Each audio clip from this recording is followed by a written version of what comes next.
So we're at Jerusalem Halal Meat, and this has been, it's just a fabric of Houston establishment. It's been here since I was a child.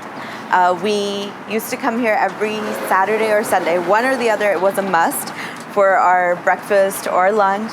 It's a grocery store, but it's not like your typical grocery store, right? You've got all your teas, you have your prayer mats, you have your dates, you have everything you couldn't find anywhere else over here.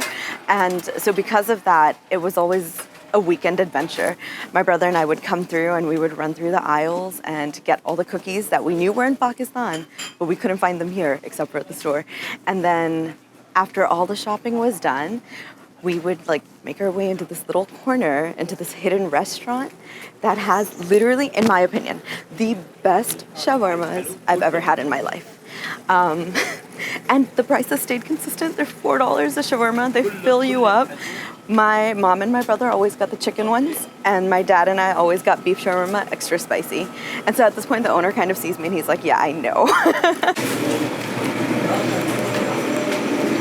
Assalamualaikum. 2 beef shawarmas. 2 beef shawarmas. 1 spicy. Okay. It's like my favorite part. You ready? Okay.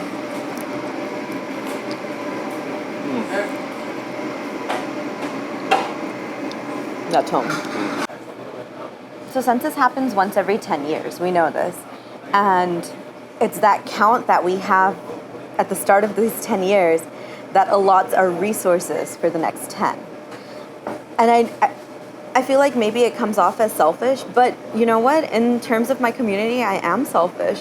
I want them to have their resources. I want our kids to have proper roads so that they're not going bump when they're on the school buses. I want them to have updated textbooks. I want all of our hospitals to have the amenities they're supposed to have to take care of patients when they come in. I want proper representation. I want to make sure that there are congressmen and congresswomen out there that are hearing us, and we're not limited because we don't have enough of a population to gain another congressman. We do. We are huge. Houston is huge. We have the numbers. We need our representation. We need our resources. Our people, our undercounted community deserve care, and they deserve the privilege of not having to think about it. I hate that people have to think twice about going to the hospital. I hate that our kids are looking at these books and they're looking at the copyright dates and they're like, well, this might not be the most accurate. Let me go to Google. Why? You should have your resources in school. Why is it that when parents have newborn babies and they're trying to take them on a road trip, they have to slow down after every 5 miles just to avoid the potholes because this part of the city is not getting funded? Why is it that we're so terrified of the next flood because we know we're not going to get the resources we need to pick ourselves back up from it? The census brings all of that with us. That count, that number, allows for us to show ourselves. We're here. This is what we deserve. Don't knock us down. My name is Sobia. I will be counted on the 2020 census. Houston is my home, and I'm not giving up my seat at the table.